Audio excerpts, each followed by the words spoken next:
माँ आ रही है। परी बेटा, अभी तक तुम इस कमरे में बैठी हो, चलो मेरे साथ बाहर सोने। परी बाहर क्यों सोएगी? हमारा कमरा है ना। हमारा नहीं, सिर्फ तुम्हारा। मैं तुमसे परेशान हूँ, और जब मैं इस कमरे में नहीं रहती तो मेरी बेटी क्यों रहे?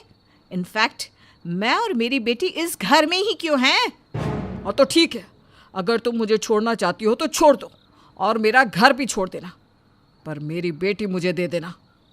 मैंने उसे जन्म दिया है और मैं नहीं चाहती कि मेरी बेटी एक ऐसे आदमी के साथ रहे जिससे अपनी शराब और सिर्फ अपने काम से मतलब हो, जो उसके लिए कभी वक्त ही ना निकाल पाए। मैंने अपनी जिंदगी के 10 साल तुम्हारे साथ ये बिताकर गुजार लिए कि कभी तो तुम मुझे समझोगे, समय दोगे, पर तुम्हारे पास कभी मेरे लिए समय ही नहीं निकला। कैसे समय दूं मैं तुम्हें?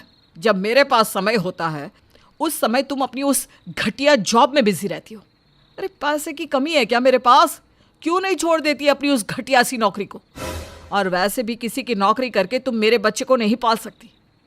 और एक बात, कुछ पार्टी ऐसी होती है जिनके साथ उठना बैठना होता है, और अगर कभी कभी थोड़ी सी शराब पी लेता हूँ तो वो मेरी मजबूरी होती है। तुम ऐसे मत जताया करो जैसे मैं कोई नशेड़ी हूँ, और ये सब मैं हमारे लिए ही करता हूँ। निशा बस विक्रम का साथ और उसका प्यार चाहती थी, पर विक्रम अपने काम और दोस्ती यारी में इतना बिजी था कि ना वो अपनी बीवी को समय देता और ना ही अपनी 7 साल की बेटी परी को। परी अपने पापा के प्यार के लिए तरस रही थी, तो वहीं निशा और विक्रम की लड़ाई धीरे धीरे बढ़ने लगती है, और आज लड़ाई इस हद तक पहुंच जाती है कि वो दोनों एक दूसरे से अलग होने की बातें करते हैं। अपनी गलतियों को छुपाने के लिए प्लीज ये झूठ मत कहो कि तुम जो कुछ कर रहे हो हमारे लिए कर रहे हो, क्योंकि तुम जो भी करते हो ना उससे हम खुश नहीं हैं, और ये सब कुछ तुम हमारे लिए नहीं अपने लिए कर रहे हो, और इसलिए अब मेरा इस घर में तुम्हारे साथ रहने का दिल ही नहीं करता। दम घुटता है यहाँ मेरा। मेरा भी दम घुटने लगा है रोज की तुम्हारी इस फिजूल की बातों से। हाँ तो फिर ठीक है ना, हम अलग हो जाते हैं, तुम अपने रास्ते मैं अपने रास्ते। चलो परी बेटा, अब से तुम सिर्फ और सिर्फ मेरे साथ रहोगी। इतना बोलकर निशा परी को खींच कर ले जाने लगती है, पर तभी विक्रम परी को रोक लेता है। अपने माता पिता के बीच की लड़ाई देखकर परी डर जाती है। अब इसी तरह से कुछ दिन बीत जाते हैं और निशा और विक्रम कोर्ट में अपने डिवोर्स की एप्लीकेशन डाल देते हैं, जहां दोनों परी को अपनी कस्टडी में लेने के लिए पूरा जोर लगा रहे थे। देखिए वकील जी, मेरा उस औरत से अब कोई रिश्ता नहीं है। आप जल्द से जल्द हमारा डिवोर्स करवाओ और मेरी बेटी की कस्टडी मुझे दिलवाओ। मेरी बेटी मेरे साथ रहेगी, ना कि उस घटिया औरत के साथ। मैं कल कोर्ट में पूरी कोशिश करूंगा कि परी की कस्टडी तुम्हें ही मिले, पर जज साहब एक बार उस बच्चे से उसकी राय ज़रूर पूछेंगे, और अगर परी ने अपनी माँ के साथ रहने का फैसला कर लिया तो फिर मैं भी कुछ नहीं कर पाऊंगा। मैं ऐसा नहीं होने दूंगा। जब तक केस रफा दफा नहीं हो जाता इस घर से ना तो मेरी बेटी जाएगी और ना ही निशा।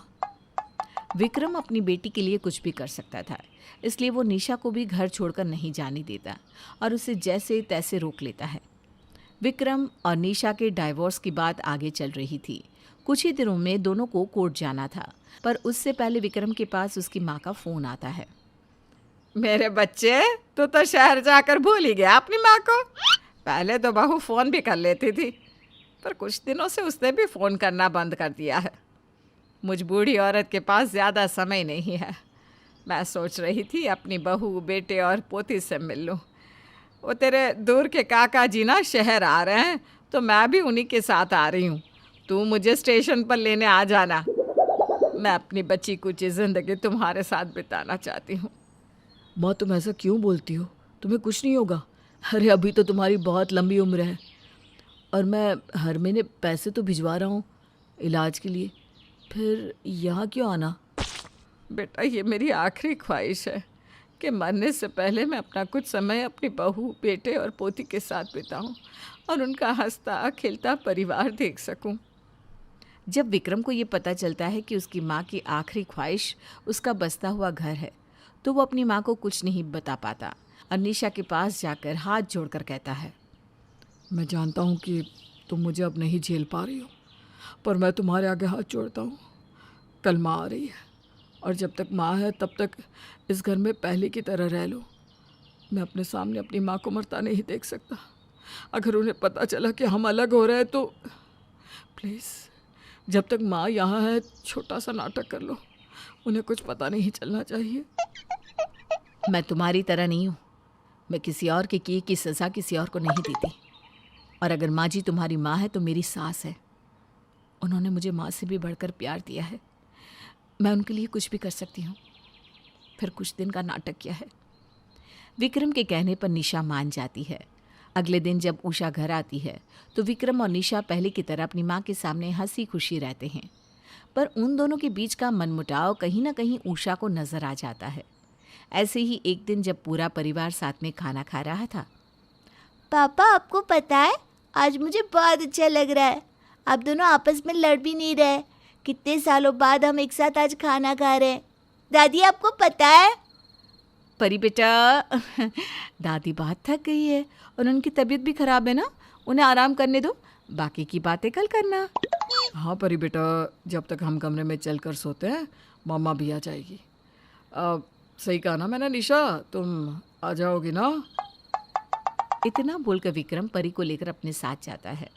निशा सास को दवाई देकर हॉल में जाकर सो जाती है और जब उषा इस बारे में उससे पूछती है तो निशा बहाना मार देती है। अपने बेटे और बहू के बीच की दूरियां देखकर उषा को एहसास हो जाता है कि उनके बेटे बहू के बीच में कुछ तो सही नहीं चल रहा और इसलिए वो आसपास के लोगों से पूछताछ करती है। पूछताछ करने पर उसे पता चलता है कि उसके बेटे और बहू अलग होना चाहते हैं। ये सुनकर तो मानो जैसे उषा के ऊपर दुखों का पहाड़ टूट पड़ता है। मेरे बेटे बहू अलग होना चाहते हैं, इतनी बड़ी बात हो गई और मुझे पता भी नहीं चली। मैं अपने बेटे बहू को अलग नहीं होने दे सकती। मुझे कुछ भी करना पड़े पर मैं उनकी गृहस्थी उजड़ने नहीं दूंगी। उषा को जैसे ही सच्चाई का पता चलता है वो अपने बेटे बहू को एक करने में लग जाती है। ये क्या बेटा, तू तो बस अपने बिजनेस में लगा रहता है। कभी इस पार्टी से मिलता है, कभी उस पार्टी से। अरे कभी अपनी माँ बीवी बच्चों को किसी पार्टी में लेकर गया क्या? थोड़ा टाइम घर में भी दे, बहू को भी अच्छा लगेगा और परी को भी, और तभी तुझसे लगाव बढ़ेगा। और बहू तू, जब पति इतना कमा रहा है तो नौकरी की क्या ज़रूरत है? और अगर फिर भी तुझे कमाना है तो अपना खुद का पार्लर क्यों नहीं खोल लेती? तूने ब्यूटिशियन कहीं और नौकरी करने के लिए सीखी थी क्या? मैं कोशिश करता हूँ आज जल्दी आने का, फिर हम सब बाहर एक साथ डिनर करेंगे।